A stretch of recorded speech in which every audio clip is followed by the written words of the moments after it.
Good morning to everyone.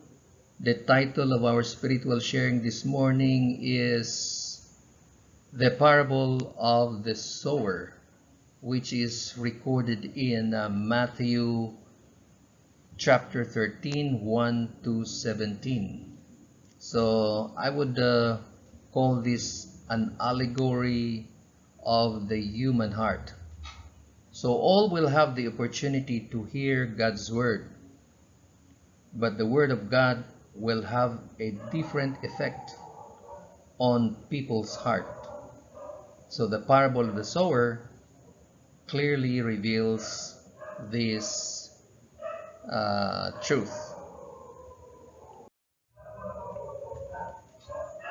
So while Jesus was here on earth, he was considered as the greatest teacher because of his style of teaching. He was actually telling stories, and the stories that he was telling is called a parable. And then the disciples ask him, "Why do you teach in parables?" So, so parable actually is a short story, a simple or short story that tells a lesson about the kingdom of God. So about spiritual matters. Jesus told parables to reveal the truth to those who wanted to know, and to hide the truth from those who do not want to know, or who do not care, or who did not care. So you can check Matthew chapter 13 verse 15. So that's the reason why Jesus taught in parables, because Jesus said, many have open eyes but they cannot see, but he said, blessed are the blind who can see, and woe unto those who are who their eyes are wide open, but they do not see the truth. So let's dive into the passage which tells about the parable of the sower. So in Matthew chapter 13 verses 3 to 8. So 4, 5, 6, 7, 8, 6 verses, very short story. Okay, we will read quickly here in Matthew 13, 3 to 8. Then he spoke many things to them in parables, saying, Behold, a sower went out to sow, and he sowed some, some seed fell by the wayside, and the birds came and devoured them. Some fell on stony places, where they did not have much earth or much soil, and they immediately sprang up, because they had no depth of earth. But when the sun was up, they were scorched, meaning they easily withered, because they had no root. They withered away. So in these verses, it mentioned two places. Some fell by the wayside, because the seeds that are scattered at the wayside can easily be spotted by by birds who are flying nearby, so they can easily be snatched away. So and the birds devour them. And the second place is stony places. So in stony places, there's not much soil, so the plants will have no opportunity to grow the roots. So they sprout a little bit, and then when the sun was up, they withered away. And the third place is some fell among the thorns, and the thorns sprung up and choked them. So they germinated, they grow, but later on they did not really grow into a full-grown plant because the thorns are trying to choke them. The thorns sprung up and choked them. But others fell, the fourth one, others fell on good ground, yielded a crop, some hundredfold, some 60, some 30. And then verse 9 says, He who has ears, let him hear. Okay, so that's the story. It's very short. But then in verses 19 to 23, he explained the meaning of the parable, because the disciples were asking, what do you mean by that parable? So in verse 19 it says, anyone who hears the word of the kingdom and does not understand it, then the wicked one comes and snatches away what was sown in his heart. So a parable, it has a spiritual meaning. So the heart represents the soil, and then the birds represents the enemy that snatches away what was sown. So the word sown in the heart, they did not understand. Because they did not understand, the devil can easily make them forget about what they heard, because they do not get it. They don't understand. This is he who received the seed by the wayside. Okay, so that represents anybody who is hearing the word, don't understand it, don't get it, and then Satan tried to snatch it away, represented by the birds. So this is he who received the seed by the wayside. Verse 20, he who received the seed on stony places, this is he who hears the word and immediately receives it with joy because of the truth. The truth will make us free. The truth is pleasant. But sometimes the truth will hurt us.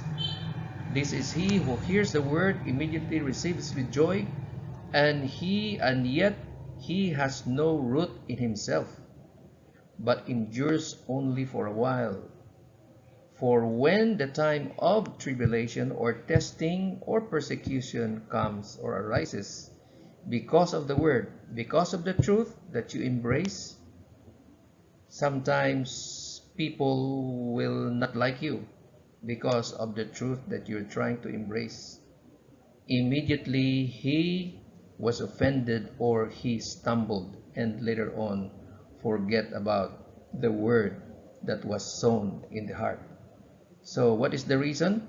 Because of trials and tribulation. Our faith will be tested by trials and tribulation and persecution. So persecution for what? For the word that you have received, for the truth that you have embraced. People will not like you. Even your family members will disown you, will hate you, will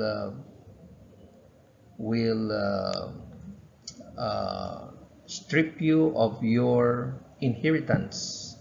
If you are a son or a daughter, and then you embrace another belief, and because you believe that it's the truth, then your family members will disown you because you haven't given them respect. Okay, so that's why because of that, some may stumble, some may continue, but many will stumble or will get offended. The next one is in verse 22. It says, now he who received the seed among the thorns is he who hears the word, and the cares of this world and the deceitfulness of riches choke the word, and he becomes unfruitful. So if we receive the word with gladness, but later on we get so distracted of the material things of this world, and our priority is uh, to acquire more material things. Then later on, the word that we heard will have no space or a place in our hearts, because it will not be our priority. Our priority is material things of this world. And because of this desire to acquire material things, we become unfruitful.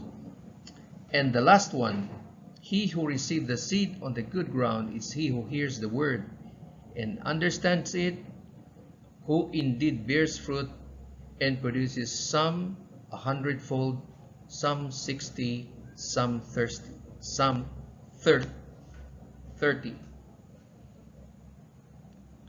So if we receive the word of God and then we understand it, and then we try to share it to others, and then it has influenced others to come to the knowledge of truth, and then they also share it with others, and then the word of God is propagated, and then it will yield a good harvest, some 100-fold, some 60, and some 30. So in the ideal soil, if we are planting a crop in a soil that is rich, then we can expect a good harvest for our crop. So he who received the seed on the good ground is he who hears the word and understands it, who indeed bears fruit and produces some 100-fold, some 60, some 30. Okay, so now we're going to summarize what we have explained a while ago. The soil represents the heart. The sower represents Jesus. The seeds represents the word. The birds or the wicked one represents Satan. So we have 4 places where the seeds fell: the wayside, the stony places, the thorny places, the good ground. And we have also the different effect or impact of the word in the different places where the seeds fell.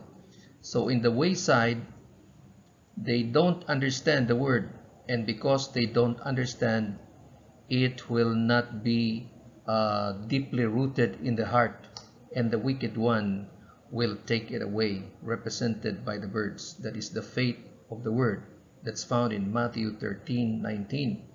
In stony places, the effect of the message is the joy of receiving the truth, the joy of receiving the word of God, and the faith of the word, because the faith will always be tested by trials and persecution. So the trials and persecution has caused the seed not to be fruitful. So the faith of the word is not being fruitful because of trials and persecution. That is found in Matthew 13:20-21. Now in the stony places, the message or the word was understood, but the deceitfulness of riches and the cares of riches has overwhelmed the word, that it will not be fruitful, because the priority is no longer in sharing the word of God, but in acquiring material things, which has no connection with our salvation. And the fourth place where the seed fell was the best place, and it's the good ground. The word was heard and understood by the people, and because of the word that was understood, it was shared to other people, and then it was also shared to another person, and then later on many got to know the truth and the word because it has been shared to everyone. So one sign that Jesus will be returning is the preaching of the gospel, and the gospel of the kingdom shall be preached into all the world as a witness to all nations. Then shall the end come. Now, a very important question that I would like to leave for our reflection is, what type of soil is your heart? So only you can answer that. And I hope that this short sharing of this short sharing in our spiritual in our spiritual sharing this morning will find a place in your heart, and will serve as our inspiration. And I encourage you to please read your Bible. The Bible is a great treasure book that we need to search daily. The Bible says, search the scriptures, for in them you think you have eternal life, and they are they which testify of me. So thank you for listening, and I hope that you have been inspired by this short sharing that we have this morning. And God bless and keep safe, everyone.